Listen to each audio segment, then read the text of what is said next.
आज हम बात करने जा रहे हैं एक टॉपिक के हवाले से जो कि बहुत ही स्ट्रॉन्ग और इम्पैक्टफुल किस्म का एक वाक़या है, जो कॉस्मिक वाक़या है, इवेंट है, एक्लिप्स, सूरज ग्रहण। 17 फरवरी 2026 को ये ग्रहण लगने जा रहा है। और चूँकि राहु केतु का इस वक्त एक्सिस जो है वो पाइसिस और वर्गो हैं, सो ये जो सारे जितने भी ग्रहण लग रहे हैं अब तक, ये सारे इसी एक्सिस पर लग रहे हैं। सो ये जो सूरज ग्रहण है 17 फरवरी का, ये लग रहा है 28 और 29 डिग्री एक्वेरियस में, यानी कि बिल्कुल पाइसिस के साथ। तो ये जो 17 फरवरी को लग रहा है मंगल का रोज़ होगा।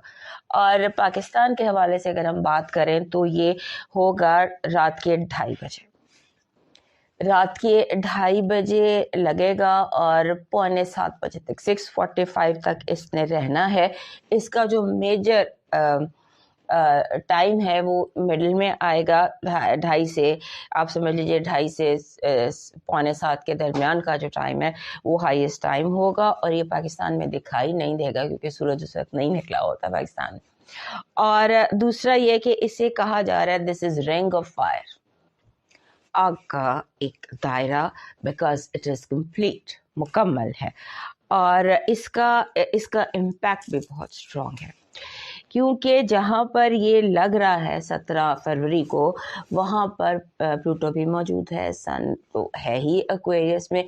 सो एक्वेरियस की जो थीम्स है ना, लेट एक्वेरियस की जो थीम्स हैं वो काफ़ी ज़्यादा इम्पॉर्टेंट हो जाएंगी। एक्चुअली अब सबसे पहले तो ये समझ लीजिए कि सूरज ग्रहण होता क्या। सूरज ग्रहण नए चांद पर दिखाई देता है, होता है, जब भी होता है।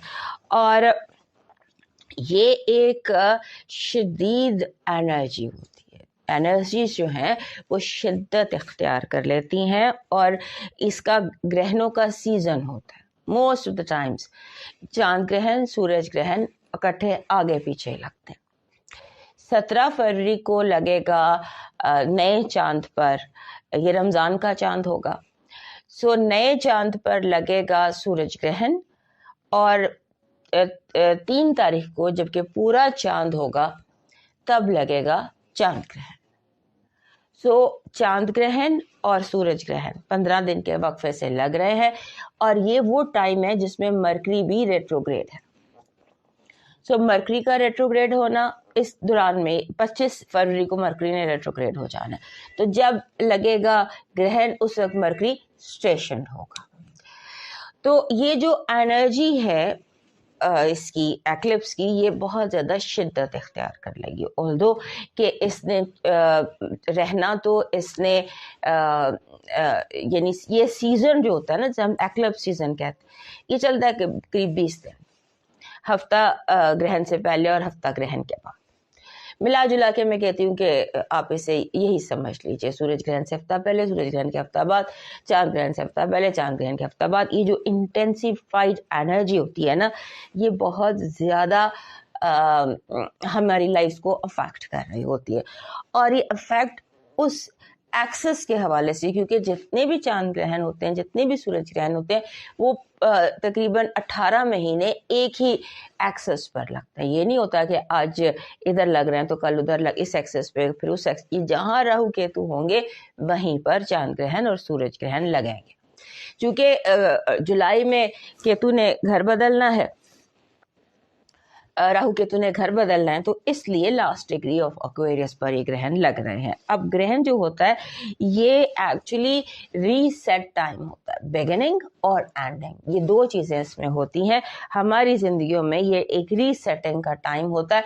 और ये जो भी जहाँ भी एक्वेरियस आपके ज़ायचे में फॉल कर रहा है वहाँ पर तब्दीलियाँ आने वाली हैं। वो तब्दीलियाँ क्या हैं मैं भी बताती हूँ, और फिर मैं साइन बाय साइन भी चलूँगी। लेकिन पहले मैं आपको बता दूं कि ग्रहण है क्या। ये जैसे सेजिटेरियस का जो ये रूलर है, सन रूल करता है इनके 9वें घर को और लग रहा है इनके 3rd हाउस में, इनके कम्युनिकेशन के सेक्टर में। आपने इस ग्रहण में कोशिश ये करनी है कि आपके जो ताल्लुकात हैं आपके सिबलिंग्स के साथ, दोस्तों सिबलिंग्स के साथ, सिबलिंग जैसे बहन भाइयों जैसे जो लोग हैं, दोस्त हैं, उनके साथ किस तरह से ये टाइम जिसमें आपने अवॉइड करने लड़ाइयाँ झगड़े, बिना सोचे समझे बात कर देना और बिना सोचे समझे वादा कर लेना, बिना सोचे समझे कदम उठा लेना।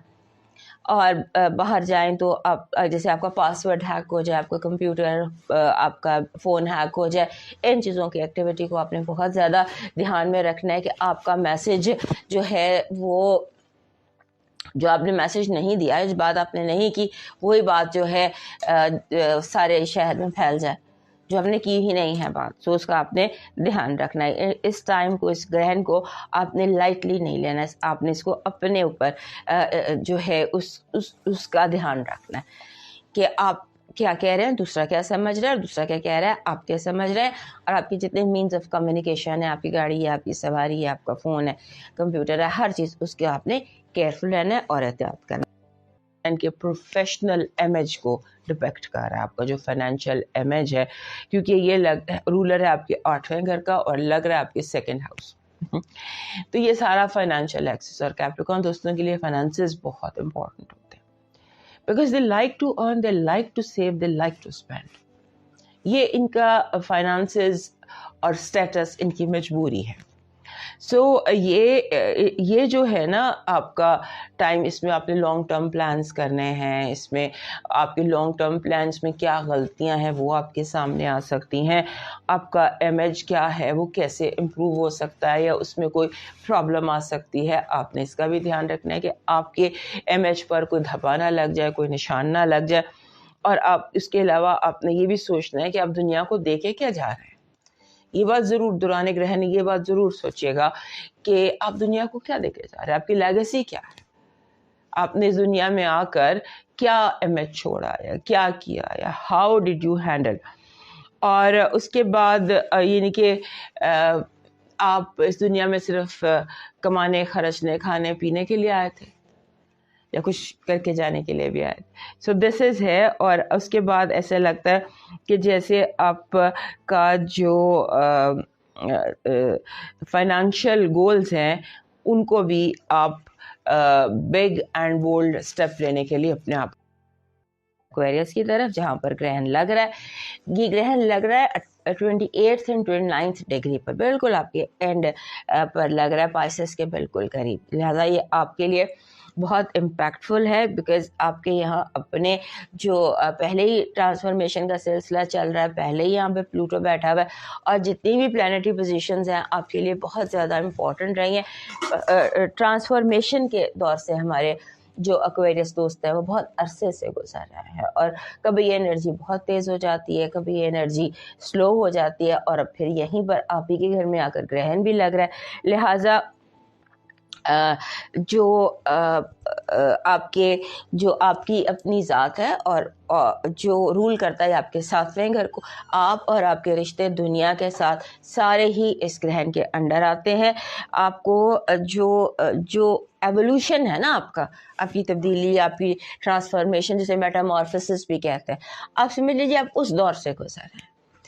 एक तितली जो है वो कोकून बनने से पहले का जो दौर है उसमें से आप गुजर रहे हैं। ये पर्सनल रीसेट होता है ना, व्हाट यू स्टैंड फॉर। आप किस चीज़ की अलामत, आप किसी जगह खड़े होते हैं तो लोग क्या कहते हैं, ये किस चीज़, ये कौन है, इसका ये इस चीज़ को ज़ाहिर कर रहा है, ये खुशी को ज़ाहिर करता है, ये गम को ज़ाहिर करता है, ये दिलगीर है, ये बहुत अच्छा सिंगर है। ये तो आप अपने इमेज पर गौर कीजिएगा कि लोग आपको देखकर उनके जहन में क्या इमेज आता है, आपका क्या लफ्ज़ उनके जहन में आता है, या आपकी प्रेजेंस, आपकी आइडेंटिटी किस चीज़ को डिपेक्ट करती है। पाइसेस की तरफ हमारे जो पाइसेस दोस्त हैं, इनकी ज़िंदगी, इनके लिए जो ये ग्रहण है ये आपके एक्सेस पर लग रहे हैं। जो अगला लगना है चांद ग्रहण, वो आपके बिल्कुल सामने लगना है, वर्गों में लगना है, यानी क्योंकि आपके अपने घर में राहु बैठा हुआ है, और आपके बिल्कुल नज़दीक आपकी जो डिविजन लाइन है एक्वेरियस की 28-29 डिग्री पर ग्रहण लग रहा है। आप समझ लीजिए आपके घर में लग रहा है। सो ये जो है ना 12वें घर में प्लस आपके अपने घर में, और मालिक है ये आपके छठे घर का। यानी कि आपकी जो पूरा इमेज है ना वो आप चेंज करने वाले हैं। सारी जो होता है ना, आप अपनी जो लिमिटिंग बिहेवियर था, जो आपको चीज़ रोकती थी, आप उन चीज़ों को ज़िंदगी से निकालने वाले हैं। और बहुत ज़्यादा इस ग्रहण के दौरानिए में आप सोचते दिखाई देते हैं कि मुझे किस तरह से अपना इमेज चेंज करना है, अपना इम्पैक्ट चेंज करना है, किस तरह दिखाई देना है, किस तरह से अपने आप को शिफ्ट करना है, अपने आप को चेंज करना है। उसके बाद ये ग्रहण आप पे बहुत ज़्यादा स्ट्रॉन्ग इम्पैक्ट रखता है, आपकी ज़ात पर, आपकी शख्सियत पर, आपकी आइडेंटिटी पर। आपकी ज़िंदगी में बहुत सारी तब्दीलियाँ आ सकती हैं इस ग्रहण में और ग्रहण के बाद, जिनमें आपके सारे रिश्ते भी हैं, हालात भी हैं और आपके ख़यालात भी हैं। सो इस ग्रहण को अच्छे तरह से हैंडल कीजिएगा, क्योंकि ये डायरेक्ट आपकी ज़ात को इम्पैक्ट कर रहा है। दोस्तों, ये था ग्रहण का हाल। से दिन ग्रेट पे मिलेंगे, इजाज़त दीजिए, अल्लाह।